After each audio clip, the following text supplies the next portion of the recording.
Hello मेरे प्यारे साथियों, जय हिंद। दोस्तों, आपको बता दूं कि आपकी स्पेशल डिमांड पर जो सुपर टेट का टाइम टेबल है वो मैं आपके लिए लेकर आया हूं। इस टाइम टेबल में तीन खास बातें हैं। पहला, ये बताता है कि कितने समय तक कौन सी टॉपिक को पढ़ना चाहिए। दूसरा, ये बताता है कि कौन से इंपॉर्टेंट टॉपिक से, कुछ टॉपिक्स हमने बता दिए इंपॉर्टेंट इसमें, बाकी के हम सब्जेक्ट वाइज आपको बता देंगे कि कौन से टॉपिक पढ़ने हैं। ठीक है, उसको भी हमने इसमें चर्चा कर लिया तो आप एक आइडिया लगा लेंगे कि कौन से टॉपिक अच्छे हैं। टॉपिक के अलावा हमने ये भी बताया है कि आपको कौन सी बुक पढ़नी चाहिए। तो तीन चीज़ें बहुत ही स्पेशल है इसमें।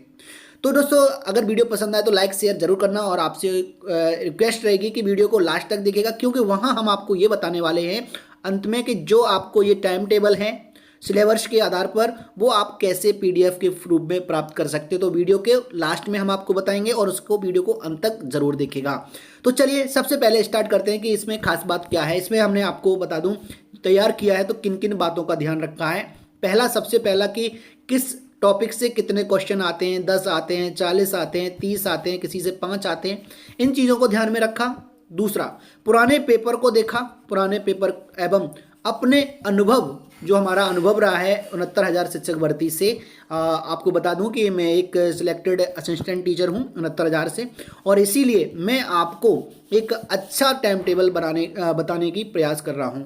आप इस टाइम टेबल को ध्यान से समझिएगा, क्योंकि अगर कोई गलती होगी, कोई त्रुटि होगी तो आपको समझ में आ जाएगी अगर आप ध्यान से देखेंगे। ठीक है, तो चलिए, जैसा कि आपने देखा सिलेबस को 10 भागों में बांटा गया है। आपने अगर सिलेबस नहीं देखा है तो आपको बता दूं कि जो हमने एक ग्रुप बनाया है उससे आप जरूर ज्वाइन कर लेना, क्योंकि उस ग्रुप पर आपको सिलेबस प्रोवाइड करा दिया गया है और फिर से डाल दिया जाएगा। ठीक है, आप और दूसरी भी चीज़ बता दूं कि यहाँ पर जो हम डिस्कस कर रहे हैं, आपको जो सिलेबस है उसमें आपका टॉपिक, टाइम और किताब, कौन सी बुक पढ़नी चाहिए उसकी बात करेंगे। तो जैसे 10 टॉपिक है तो पहला टॉपिक आपका है हिंदी, संस्कृत और अंग्रेजी, ये भाषा में आ जाता है। तो थोड़ा जूम करके देख लेते हैं तो और समझ में अच्छे से आ जाएगा। ठीक है, तो एक एक को पहले क्लियर करेंगे। जैसे पहला नंबर है हमारा भाषा का, यानी हिंदी, संस्कृत और अंग्रेजी, और इससे आपके आएंगे 40 प्रश्न। ध्यान देना, लेकिन 40 प्रश्न जरूर आएंगे, तो आपको हिंदी, संस्कृत और अंग्रेजी में ज़्यादा समय नहीं देना है। एक हिंदी ऐसी मातृभाषा है आपकी कि इसके व्याकरण को आप अब तक पढ़ते आए हैं, तो व्याकरण आप बना लेंगे, लेकिन फोकस करना है तो सिर्फ साहित्य पर, हिंदी साहित्य पे। और हिंदी साहित्य में ज़्यादा कुछ नहीं पढ़ना, आप रचना ज़्यादा पढ़ना है, रचना है, और इसके बारे में डिटेल में हम चर्चा अगले में कर लेंगे। इसी तरह से संस्कृत में आपको गद्यांश का अर्थ निकालना सीख लीजिएगा, और कुछ गिनती वगैरह हैं, इस तरह के छोटे छोटे टॉपिक तैयार कर लेगा। इंग्लिश में भी इसी तरह से 3 चीज़ें हैं, ये तीनों से 40 क्वेश्चन बनेंगे। तो इंग्लिश के आपके जैसे नाउन, प्रोनाउन, वर्ड्स, एडवर्ब, ये चीज़ें हैं। उसके अलावा आप मीनिंग याद कर लें, क्योंकि वहाँ पर उनके synonym, fill in the blanks भी आते हैं, सेंटेंस आते हैं, डायरेक्ट इनडायरेक्ट आते हैं। तो ये जो व्याकरण है इंग्लिश का, वो भी आप तैयार कर लें। ठीक है, और इसके लिए आपको समय कितना देना है? 1 घंटा प्रत्येक सप्ताह में 2-2 दिन दोनों के लिए चूज कर लीजिएगा। 3 है, 2 या 6 दिन हो जाएंगे, और 1 दिन रिवीजन का रखेंगे हम। ठीक है, जैसे संडे रखा है तो रिवीजन का रख लीजिएगा। बाकी 2-2 दिन तीनों भाषाओं को पढ़ना है, और कितना टाइम देना है? 1-1 घंटा रोजाना। मतलब 2 दिन ये पढ़ा 1 घंटे, हिंदी आज 2 दिन पढ़ेंगे 1-1 घंटे, फिर 2 दिन पढ़ेंगे हम, जो वो आप अपने अकॉर्डिंग पढ़ेंगे। ठीक है, कैसे क्या पढ़ना है। उसके अलावा आता है इसमें पढ़ना क्या है? व्याकरण पढ़ना है और उसका प्रैक्टिस करना है। व्याकरण का प्रैक्टिस करना ज़्यादातर, पढ़ना तो कम ही है, प्रैक्टिस ज़्यादा करनी है। और हिंदी साहित्य की अगर हम बात करें तो इसको आपको पढ़ना है, इसमें रचनाएं बहुत अच्छे से पढ़नी है, जैसा कि हमने बताया था। अपने इसमें इंपॉर्टेंट चीज़ के जो तैयार है उससे रिवीजन करें, लेकिन उस पर ज़्यादा समय वेस्ट ना करें। जैसे कि आपको हिंदी व्याकरण तैयार है तो उस पर समय ना दें। ठीक है, चलिए अब बात करते हैं हम दूसरा टॉपिक आता है हमारा, मान लो गणित। और इस गणित से आपके आएंगे 20 क्वेश्चन, यानी 20 नंबर का आएगा आपका गणित। ठीक है, अब 20 नंबर के गणित के लिए आप कितना, सबसे इंपॉर्टेंट चीज़ है, आपको कह सकते हैं मार्क गेनिंग सब्जेक्ट है ये।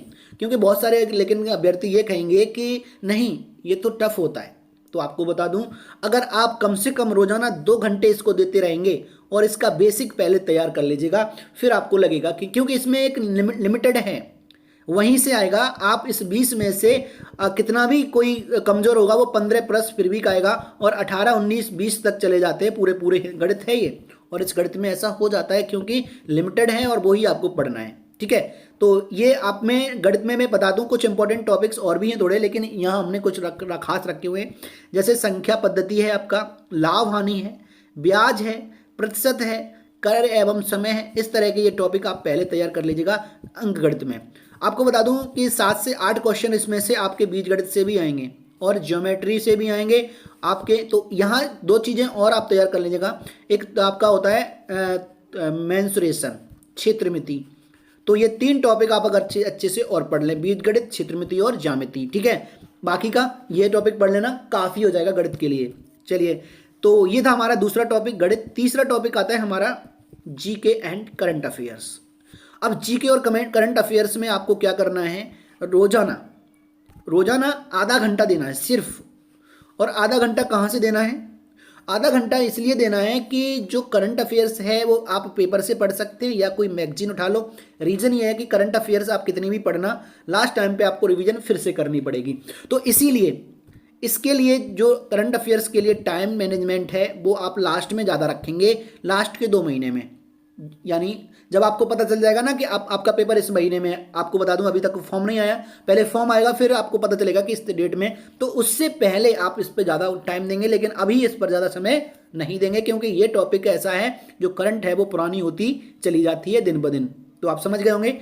इतना आधा घंटा इसलिए ज़रूरी है क्योंकि आप अपडेट बने रहेंगे उन चीज़ों से जो करंट में चल रहा है, इवेंट हो रहे हैं। तो बाद में जब आप करंट अफेयर्स तैयार करेंगे तो आसानी होगी। इसके अलावा करंट अफेयर्स में आपको यूपी के करंट अफेयर्स पे फोकस करना है। फिर देश विदेश की खेल एवं पुरस्कार, ये इसमें ज़्यादा इंपॉर्टेंट है और यही पूछे जाते हैं, बुक्स से भी पूछे जाते हैं, ठीक है। चलिए, अगला टॉपिक आता है चौथा, और हमारा चौथा टॉपिक है पर्यावरण एवं सामाजिक अध्ययन, ठीक है। आप समझ रहे होंगे। अब पर्यावरण एवं सामाजिक अध्ययन में सबसे ज़्यादा क्या पढ़ना है तो कितना पढ़ना है, बहुत इंपॉर्टेंट है। यहाँ से आप मार्क गेनिंग है, यहाँ से आप ज़्यादा नंबर पा सकते हैं थोड़े से एफर्ट से। क्या, इसको 1 से 1.5 घंटे पढ़ना है। इसको ऐसे क्यों कहा गया है, क्योंकि इसमें 5 से 6 क्वेश्चन तो संविधान से ही मिल जाते हैं। तो इसीलिए जब एक रीजनिंग को ले लो, तार्किक शक्ति को ले लो, तो वहाँ से 5 क्वेश्चन टोटल आते हैं। पूरा तर्क शक्ति पढ़ो और यहाँ सिर्फ संविधान पढ़ लो, आपके 5 क्वेश्चन मिल जाते हैं और इसमें से 3 क्वेश्चन तो आपके अभी तैयार होंगे, अभी अगर थोड़ा बहुत संविधान आपने पढ़ा होगा सिंपल। तो इसका मतलब क्या हुआ, आप संविधान पढ़ेंगे अच्छे से रोजाना। ये टाइम देना है 1 से 1.5 घंटे, सिर्फ संविधान को नहीं, उसके अलावा भारत की भौगोलिक स्थिति के बारे में पढ़ेंगे, जैसे कि दर्रा और पठार वगैरह आते हैं, ठीक है। इसके अलावा हमने यहाँ पे बात नहीं कर पाई थी थोड़ी सी, देखिए यहाँ पर एक गणित में छूट गया था। रिवीजन के लिए रोजाना आधा घंटा निकालेंगे, क्योंकि जो कल पढ़ा था उसके लिए अगले दिन हम आधा घंटा जरूर देंगे, और 1.5 घंटे नया पढ़ेंगे, क्योंकि हमने जो गणित पर टाइम दिया था 2 घंटे दिया था। इसमें रिवीजन के लिए आपका जो करंट अफेयर्स था उसके लिए रिवीजन के लिए क्वेश्चंस वाली बुक साथ में रखेंगे और उससे करेंगे, ठीक है। अब बात करते हैं जो आप संविधान वगैरह पढ़ेंगे सामाजिक अध्ययन में, पर्यावरण एवं सामाजिक अध्ययन में।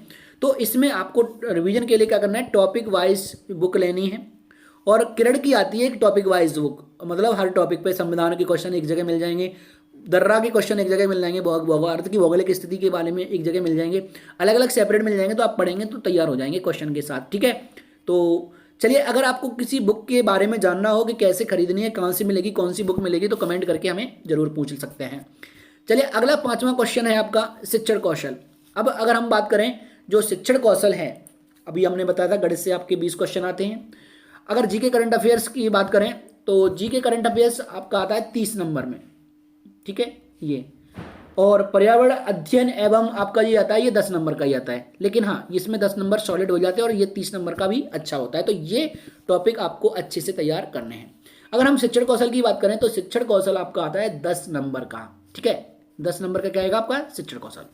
शिक्षण कौशल को रोजाना 1 घंटा देना है, क्योंकि ये ऐसा है जो आपका मनोविज्ञान के पार्ट को भी पूरा करेगा, पेडागोजी भी समझाएगा, इसीलिए। तो इसमें पेडागोजी आती है, समावेशी शिक्षा के बारे में, मापन मूल्यांकन बारे में पूछा जाता है। तो ये होता है आपका किस कौशल में, शिक्षण कौशल में, ठीक है, समझ में आ गया होगा। 6 नंबर है हमारा विज्ञान। विज्ञान में आपको क्या पढ़ना है, इसे सप्ताह में 3 दिन पढ़ना है और 1-1 घंटे पढ़ लेना, यानी एक सप्ताह में 3 घंटे हो गए, 1 घंटे एक दिन में पढ़ेंगे और एक सप्ताह में 3 दिन पढ़ेंगे। तो कितना पढ़ना है आपको, 3 घंटे प्रति सप्ताह पढ़ना है। इसमें जो अगर बात करें टॉपिक महत्वपूर्ण जो हैं वो ऊर्जा वाला पढ़ लेंगे, ध्वनि पदार्थ की अवस्थाएं, इसको भी आप अच्छे से पढ़ेंगे।